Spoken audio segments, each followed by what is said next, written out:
ፍቅራዊ ህይወት ጀሚርኪ እንድሕር ጥዑም ዘይኮነልኪ ኮይኑ ወይ ከምቲ ንስኹ ትደልዩ እንድሕር ዘይኮነልኪ ካብ መጻምድኺ ፍቅሪ ዝበሃል ነገር እንድሕር ዘይትረኽቢ ፍቅራዊ ህይወትኩም ኣድላዪ ኣይኮነን። ሎማዓንቲ ከመይ ጌርካ ፍቅራዊ ህይወትካ ኣጥዕዕም ኣቢልኪ ኣስትመቕር ኣቢልኪ ክትቕጽልዮ ከም ዘለኪ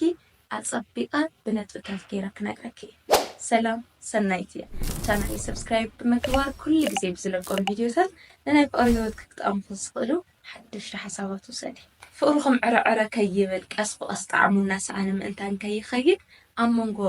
ክተእትውዮም ዘለኪ ወይ ድማ ከተስተማቕሪ ክትብሊ ካብቲ ልሙድ መነባብሮኹም ሓድሽ ዝኾነ ልምዲ ክተእትዊ ናይ ግድን። እንተዘይኮይኑ ምምናው ዝበሃል ነገር ዘይምንፍፋቕ ዝበሃል ነገር ምምፅኦ ይቐርብ። መጻምድኺ እናፍቀረኪ እናሃለወ ግን ድማ ሓድሽ ነገር ተዘይሃሊኪ ወይ ከህንጡ ዝኽእሉ ውሽጥኻ መንፈስካ ከለዓዕሉ ዝኽእሉ ነገራት ተዘይሃልዩ እዚ መጻምድኺ ቀስ ብቐስ እናመነወኪ ጣዕሚ እናሰኣነሉ እዩ ዝኸይድ ነቲ ፍቅራዊ ህይወትኩም። ስለዚ ፍቅራዊ ህይወትኩም ኩሉ ግዜ ሓድሽን ትኩስን ኮይኑ ምእንታን ክቕፅል ክትገብርዮም ዘለኪ ነገራት ክነግረኪ እየ። ፈለማ ግን እዛ ቪድዮ ላይክ ጌርክያ ድኺ? ላይክ እንድሕር ዘይጌርካ ኮንኪ ተበጻሕነት ምእንታን ክህልዋ ላይክ ብምግባር ጀምሪ። ንዓይንኽን ሓዳሽ ዝኾንኩ ክንሕወት ይተሊኽን ድማ ቻናለይ ሰብስክራይብ ግበራ እሞ ኩሉ ግዜ ስሉስ ሓሙስን ቀዳምን ብዝለቆም ቪድዮታት ተረባሕ ትኾን። ሰብስክራይብ ከይገበርካ ምቕጻል ደስ ኣይብለን። ሓፍትኻ ምእንታን ክጉብዘልክን ሕዚ ሰብስክራይብ ግበራ እሞ ሓቢርና ንነዊሕ ግዜ ብዛዕባ ፍቅራዊ ህይወት ነውግዕ። ስለዚ ፍቅራዊ ህይወትኩም ጥዑም ክገብሩ ካብ ዝኽእሉ ነገራት እቲ ሓደ መጻምድኺ ብዝተወሰነ መልክዑ ክቐንዕ ምግባር ምኽኣልኪ እዩ። እዚ ማለተይ ብጣዕሚ ሓያል ዝኾነ ቀንኢ ወይ ድማ መሰረት ዝሰደደ ናብ ካሊእ ወዲ እናኸድካ ንመጻምድኻ ምኹራይ ወይ ዘይኮነ ርዲኢት ኣብ ርእሲ መጻምድኺ ምፍጣር ማለት ኣይኮነን። ብዝተወሰነ መልክዑ መጻምድኺ ካብ ኢደይ ክተምልጠኒ ትኽእል እያ ወይ ድማ ብኻልኦት ወዳት ተመራፂትን ተፈታዊትን ክትኸውን ትኽእል እያ ዝብል ፍርሒ ኣብ ውሽጢ ሓድሮ እሞ ንዓኺ እቲ ዝግበአኪ ዋጋን ክብርን ምእንታን ክህበኪ ኩሉ ግዜ ትኩስ ዝኾንኪ ምእንታን ክትርእዮ ዝገብር ነገር እዩ። ግን መጻምድኺ ካብ ዘድሊ ቅንኣት ዝሓለፈ ብጣዕሚ ተጠራጣሪ ኣብ ልዕለይኺ ዝነበሩ እምነት ክፈርስ ክትገብር እምነቱ ከም ዘሎ ኮይኑ ግን ድማ ብኻልኦት ወዳት ተመራፂት እያ ዝብል ሓሳብ ንክኣትው ጥራሕ እዩ እምበር ኣብ ልዕለይኺ ዝነበሩ እምነት ፈሪሱ ብኣኺ ተጠራጣሪ ክኸውን ከይትገብሪ ኢኹ። ስለዚ መጻምድኺ እንድሕር ደኣ ብኣኺ ክቐንዕ ትደሊ ኮንኪ ተደላይነትኪ ልዑል ከም ዝኾነ ከርእዩ ዝኽእሉ ጽቡቓት ዝኾኑ ተግባራት ክትግብር ኣለኪ። ንኣብነት መልክዕኺ ብዝግባእ ብምሕላው፣ ጽባቐኺ ብምስትኽኻል፣ ብመልክዕኻ ዓብላሊት ከም ዝኾንኪ ተመራፂት ከም ዝኾንኪ ክሓስብ ግበር እዩ። ጽባቐ ከይትደርቢ ምስ መጻምድኺ ምስ ኮንክንሲ ሓደ ግዜ እንድሕር ደኣ ፍቅረኛ ረኺብክን ኮንክን ወይ እንድሕር ምልማድ ምስ ፍቅረኛኻ ዘሎ ህይወት በቃ ካብ ብሕዚ ኣሚንን እዩ ልቡ ተቐቢልን እዩ በቃ ክንፈላለይ ንኽእል ዝብል ሓሳብስ ኣብ ብዙሓት ደቂ ኣንስትዮ ይስኣት። እንደውም እቲ ፍቅራዊ ህይወት ትኩስ ኮይኑ ንክቕፅል ዝገብር እንድሕር ደኣ ጽባቐ ክትሕሊ ኮንኪ ኢኺ። ሕዚ እኮ እቲ ወዲ እንድሕር ጽብቕቲ ተዘይኮንኪ ወይ ድማ ምልኩዕ ዝኾነ ሰውነት ተዘይሃሊክ እንድሕር ዘይትዝንጥ ገለ ገዲልኪ ይኸይድ እዩ ማለት ኣይኮነን። ግን እቲ ትኩስ ዝኾነ ፍቅሪ ግን ኣየልውን። ፍቅርኩም እናዝሓለ እዩ ዝኸይድ። ተመራፂት ተደላይት ምዃንኪ ኣይዝከሮም። መጀመርያ እኮ ቆንጆ ምዃንኪ ስሒብዎ እኮ እዩ ናባኺ መፂኡ። ኣብ ጎኑ እኮ ብዙሓት ኣጓላት ነይረን እየን። ካብተን ዝርኤን ኣጓላት ካብተን ኩሉ ግዜ ኣብ ህይወቱ ዝነበራ ኣጓላት እስኺ ዝሓሽኪ ተኽርዕዮ ትኽእል ምዃንኪ ፈሊጡ ናብ ናይካ ህይወት ኣትዩ። እቲ ዘርአኽዮን ዘልመድክዮን ህይወት ቀስ ብቐስ ናኸልከልክዮ ቀስ ብቐስ ትጽቡቕ ጸናኺ ትጽቡቕ መልክዕኺ እንድሕር ናጥፈኽዮ ከይድኪ ዋላ ይክሓድኪ ዋላ ናብ ካሊእ ጓል ኸይዱ ቺዝ ገይሩ ልብኻ ይስበሮ ትዘልመደኪ ትኩስ ዝኾነ ፍቕሪ ትዝግበአኪ ዋጋን ክብርን ግን ክህበኪ ክጽገም እዩ። ምኽንያቱ ፍቕሪ ስምዒት እዩ። ብውሽጢ ዝተደፋፍአ ነገር ክህሊ ኣለዎ። ዝኾነ ነገር ሃንጢዎ ብዝኾነ ነገር ተደኒቑ ብፍቕርኺ ብመልክዕኺ ተደኒቑ ዝህበኪ ፍቕሪ ስኢሉ ፍቕሪ ስለ ዘለዎ ወይ ሰበይቲ ስለ ዝኾንኪ ጥራሕ ዝህበኪ ፍቕሪ ነንበይን እዩ። ስለዚ ጣዕሚ ምእንታን ክህልዎ ፍቕርኹም እቲ ሰብኣይኺ እውን ደስ ኢልዎ ምእንታን ምሳኺ ክጸንዕ ንስኹ እውን ሰብኣይኪ ብዝህበኪ ፍቕሪ ሕጉስቲ ኮንኪ ምእንታን ክትቅፅሊ መልክዕኻ ሓሊ። ካሊእ ድማ መጻምድኺ ክቐንዕ ካብ ዝገብሮ ቅልል ዝበለ መንገዲ እንታይ መሲልኪ ምስ መጻምድኺ ፍቅራዊ ህይወት ምስ ጀመርኪ ህይወት ከይትረስዕ እዩ። ቅድሚ መጻምድኺ ናብ ህይወትኪ ምእታው ብዙሕ ነገር ትገብሪ ነይርኪ ኢኺ። እዞም ነገራት እዚኣቶም ኣወዳት ክስሕቡ ዝኽእሉ ነገራት እዮም። ፕሮፋይል ፒክቸር ክቼክ ትገብሪ ነርኪ አከዳድናኺ ምዝናጥ ጊዜ ምዝናጥ ክንቼክ ትገብሪ ነርኪ አሞንጎ ሰባት ዘለክ ዝምድና ምስ ሰባት ዘለክ መቀረራብ ኩሉ ነገር ሓሪፍ ነይሩ ምስ መጻምድ ድኽጥን ምፍላጥኪ መሓዙት ዝበሃላ ነገር ነይረና ኸየ መጻምድ ምስ ሓዝና ንርስዖ ነገር ማለት እዩ ሓዙት ነይረና ናዮም ባይዘወይ ብጣዕሚ ንፎቶን ናኽብረን መሓዙትና ነይረና ምስአን ወፂና ሻይ ንሰቲ ነይርና ምስአን ንደዋወል ነይርና ናሓሚ ነይርና ገለገለ መጻምድና ናብ ህይወትና ድሕሪ ምእታዎም ግን ንዘን ኣጓላት እዚአን ርስዕ መብለን ኩሉ ነገር ብፍቅረኛ ክትካእ ትደሊ ምሕማይ ትደልዮ ምስ ፍቅረኛኺ እዩ ብዛዕባ ህይወት ክትመያየጥ ትደልዮ ምስ ፍቅረኛኺ እዩ ኣከዳድናኺ ኣካውናኺ ክነግረክ ትደሊ ፍቅረኛኺ እዩ እዚ ነገር እዚ ምስ ስልቻው ኣብ ህይወትኩም ንክኣቲ እዩ ዝገብር እዚ ፍቅሪ መሲልኪ ፅቡቅ ነገራዊ ህይወትካ ዘሎ ምልውዋጥ እዩ ልምድኻ ምርኣዩ ገለል ክትሓስብ ትኽእል ኢኺ እዚ ነገር እዚ ኩሉ ግዜ እንድሕር ኮይኑ ግን ኣብ መንጎኹም ዝነበረ ፍቅሪ ናዝሓለ እዩ ዝኸይድ ትኩሳቱና ኣነሰ እዩ ዝኸይድ ስለዚ እንድሕር ዳ መጻምድ ድኺን ከምቲ ዝነበረ ትኩስ ፍቅሪ ሒዙ ክቕፅል እንድሕር ዳ ትደሊ ኮይንኪ ምስ መሓዙትኪ ዕላለይ ተቋርፂ ምስ መሓዙትኪ ምርኻበይ ተቋርፂ ምስ እናወፀኺ ሻይ ስተይ ሓደ ግዜ ክህልወክ ከሎ ኩሉ ግዜ ናብ ፍቅረኛኻ ይኾነ እዩ ዝድወል እዚ ነገር ፍለጥ እዩ ጠፊእኺ ተኾይንኪ ክትበሃለለኪ ታውን ግዜ ደወልክለይ ውዒል ክትበሃለለኪ ክትናፈቕለኪ ሽዑ ኦንላይን ሃሊኻ ግን ድማ ምስኡ ዘይውጋዕኻ ክትቀሪ ከለኺ ግዜ ሃሊኪ ምስኡ ዘይውጋዕኻ ክትቀሪ ከለኺ የተብዝሕ እዩ ብመጠን ክኸውን ከሎ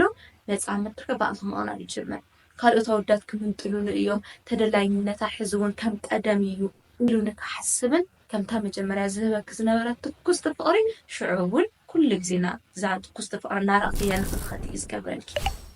ስለዚ ህይወትክ ብምሉእ ጥቕልል ኣቢልኪ ኣብ ሓደ ፍቅራዊ ርክብ እጉደ ይተብል እዮም ሓደ ይጨናነቕ እውን እዩ ኣባኽ ዝነበሮ ሓድሽ ነገር ናይ ምርኣይ ሱስ ኣባኽ ዝነበሮ ሓድሽ ነገር ናይ ምርኣይ ልምዲ ይጠፍ እዩ ጥልጥፍ ኢሉ ይልምድደክ እሞ እቲ ነገራት ኢለን ብምሳኽ ዝነበሮ ፍቅሪ ቀስቋስ ናዝሓለ ይኸይድ ካብኡ ጣዕሚ ዘይብሉ ፍቅራዊ ህይወት ይህልወኩም ማለት እዩ ንጎሆ ይወግሕ ፍቅረኛ ኣለክሱ ኢኹም ትራኸቡ ሻይ ትሰትዩ ብድሕሪኡ ከዓ ትፈላለዩ ብድማ መንጎኹም ዝነበረ ናፍቆት ምድልላይ ፍቅሪ ገለ ናጠፈ እዩ ዝኸይድ ስለዚ ምስ መሓዙትኩ ዝነበረኪ ህይወት ከይተቋርፂ ግን ድማ ከይበዝሐ ዓይኹን ካብ መጻምድኺ ከይትጠል ካልእ ድማ መጻምድኺ ትኩስ ፍቅሪ ሒዝዎ ክቕፅል እንድሕር ዳ ትደሊ ኮይንኪ ዕላማኺ ዘይትርስዕ ጓል ተኾይንኪ ጥራሕ እዩ ፍቅራዊ ህይወት ክንጅምር ከለና ሲ እቲ ዝነበረና ዕላማ ይኮንና እናቐድም ብዙሕ ግዜ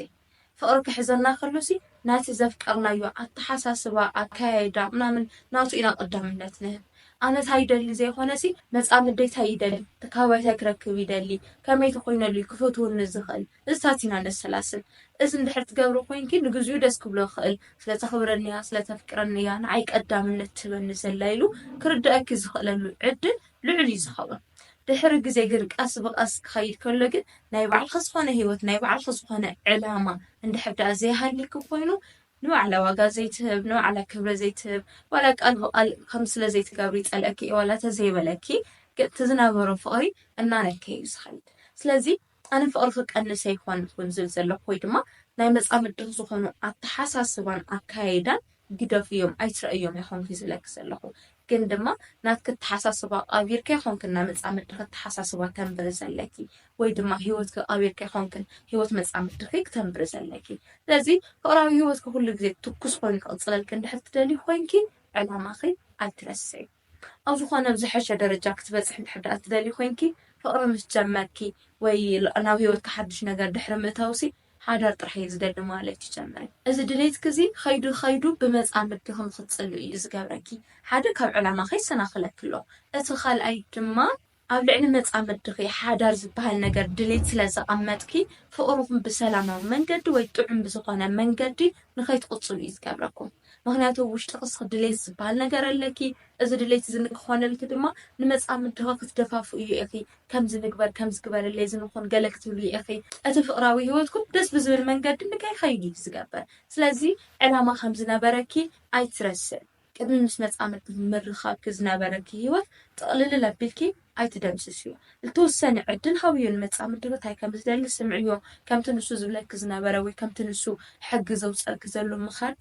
ፀገም የብሉ ግን ህይወትካ ርስዕካ ዝኾነ ናትክ እተሓሳስባ እውን ክቕበር የብሉን ናብ መጻምድኻ እተሓሳስባ ክትኸይድ ክትብሉ ማለት እዩ ስለዚ መጻምድኻ ኩሉ ግዜ ክናፍቐኪ ኩሉ ግዜ ክደልይኪ ፍቅራዊ ህይወትኩም ብሰላማዊ ዝኾነ መንገዲ ክቕፅል እንድሕር ደኣ ትደሊ ኮይንኪ ዕላማ ከይትረስዕ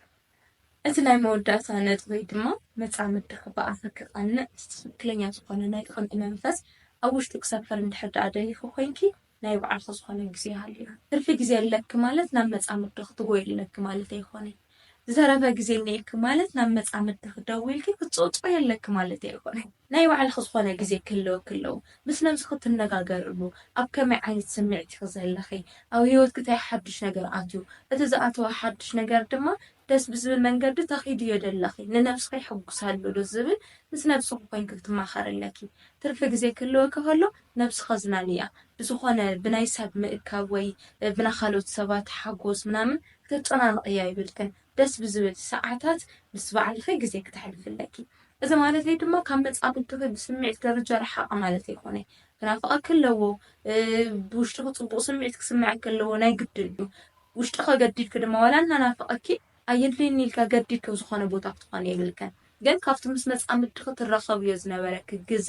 ቅንስ ኣቢልኪ ቀዳምነት ንባዕልካ ክትህብ ኣለኪ ንኣብነት ሕዚ ምስ መፃምድኺ መዓልቲ 3 ሰዓት ሙሉእ ትራኸቡ ወይ ድማ ተውግዑ ምናምን እንድሕር ደኣ ኮይንኩም ዝተወሰነ ግዜ ቅንስ ኣቢልኪ ምስ ነብስኺ መጀመርያ ትነጋገሪ ኣብ ከመይ ኩነታት ኣለኹ እንታይ ሓድሽ ነገር ኣሎ ምስ ነብሰይ ዝብል ነገር ኣፀቢቅኪ ክትርኢ ኣለኪ ካብኡ ድማ ትርፊ ግዜ ብዝሃለወኪ ቁፅሪ ወይ ድማ ዕረፍቲ ብዝኾንኩ ቁፅሪ ኩሉ ግዜ ንመፃምድኺ እንድሕር ደኣ ትድውሊ ትኸድዮ እንድሕር ደኣ ኮይንኪ እሱ እውን ትኩስቲ ኮይንካ ክትረኣዮ ይትኽእለን ናብ መንወኪ እዩ ዝኸይድ እዚ ማለት ፍቕሪ ይቕንስ ኣሎ ገለገለ ማለት ኣይኮነን ግን ኣብ መንጎ ፍቑራት ምንፍፋቕ ዝበሃል ነገር ተዘይሃልዩ እቲ ፍቕሪኹም ደስ ዝብል ነገር ኣይኮነን ማለት እዩ ምንፍፋቕ ናይ ፍቕሪ ቅመም እዩ ከይጠፋእክዮ ወይ ድማ ካብ ጎኑ ከይረሓቕኪ ድማ ወይ ካብታ ቅድሚ ዓይኑ ርሕቕ ክይበልኪ ድማ ክናፍቐኪ እዩ ማለት ዘበት እዩ ካብታ ዓይኑ ርሕቕ ክትብል ከለኺ ይናፍቐኪ ክናፍቕ ከሎ ድማ እሞ ድማ ከም ድላዊ ዘይረኽበኪ ናይ ባዕልኺ ዝኾነ ግዜ ክህልወኪ ከሎ ምስ ነብሰይ ክዕልል ዝብል ምኽንያት ክትጥቀም ከለኺ በኣኺ ትክክለኛ ዝኾነ ቅንኢ ወይ ትና ደስ ዝብል ናይ ፍቕሪ ዝኾነ ፍቕሪ ዘጓህር ቅንኢ ኣብ ውሽጡ እናተመስረተ እዩ ዝኸይድ ስለዚ ዘን ነጥብታት እዚኣተን ሓዚ እየ ኣተግብር እየ ናብ ሂወትኪ ከምታ መጀመርያ ዝበልኩኺ ፍቕራዊ ሂወት ስለዝጀመርኪ ደስ ይብል ማለት ኣይኮነን ጨውጨው ዝብል ፍቕራዊ ሂወት እኒኦ ኩሉ ግዜ ምጭውውዕ እዩ ኩሉ ግዜ ፍቕሪ የብሉን ኩሉ ግዜ ተተራኸብኩም ብዛዕባ ፖለቲካ ኢኹም ተዕልሉ ተተራኸብኩም ብዛዕባ ቤተሰብ ኢኹም ተውግዑ ተተራኸብኩም ብዝኾነ ብዛዕባ ሓደ ፊልም ልዒልኩም ኢኹም ተውግዑና እዚ ነገር እዚ ክቐሪ ኣለዎ ክረኽበኪ ከሎ ፍቕርኩም ጥራሕ ከም ተውግዑ ክትገብርዮ ዘለኪ ክትናፍቕዮ ኣለኪ ልዕሊ ምንም ድማ እንድሕር በኣኺ ዝቐንቕ ኮይኑ ዘይብስኺ ንኻሊእ ንማንም ክሓስብ ኣይኽእልን ንቁም ነገር ንክሓስበኪ እያ ክትገብርዮ ቅንኢ እንተሃልዩሲ ምፍልላይ ክህሉ እዩ ናይ ግድን እዩ ወይ ምጥርጣር ክመፅእ እዩ ኢልክ እንተኣምና ኣሕዋተይ እንድሕር ደኣ ሃሊኽን ኮይንከ ከስታውሰክን ዝደሊ መርዚ እውን እንድሕር ደኣ ብመጠኑ ኮይኑ መድሓኒት ይኸውን እዩ ናይዚ ፍቕሪ እዚ ዶክተር ድማ ንስኺ ኢኺ እቲ መጠኑ ብምስትኽኻል ፍቕራዊ ሂወትኪ ከክንዲ ምቕታል ክተድሕንዮ ትኽእል ከክንዲ ምምናው ምንፍፋቕ ዝበሃል ነገር ንክመፅእ በኣኻ ሕጉስ ንክኸውን በኣኺ ንክፈርሕ ትገብርዮ ንስኺ በዓልኺ ኢኺ ኣይደለየንን መንዩኒ ምናምን ትብል ከለኺ ናይ ስንፍና እዩ ዘርኢ ከመይ ጌርካ ክትመርሕዮ ከም ዘለክ ስለዘይትፈልጥ እዩ ንዓኺ ዝኸውን ወዲ መሪፅኪ ብፍቕሪ ንክቕፅል ምግባር ትኽእሊ ንስኺ ኢኻ ንቻናል ሓዳሽ ትኾንኪ ቻናል ሰብስክራይብ ምግባር ኩሉ ግዜ ዝለቅም ቪድዮታት ተጠቒምካ እዛ ቪድዮ እዚኣ እውን ተበፃሕነት ምንታን ክህልዋ ጥቀመላ ናብ ዝግባእ ሓፍቲ ኸውን ምንታን ክትበፅሕ ላይክ ሼር ምግባር ከይትርስዒ ሓቢረክን ዝፀናሕኩ ሰናይት እየ ነይረ ሰላም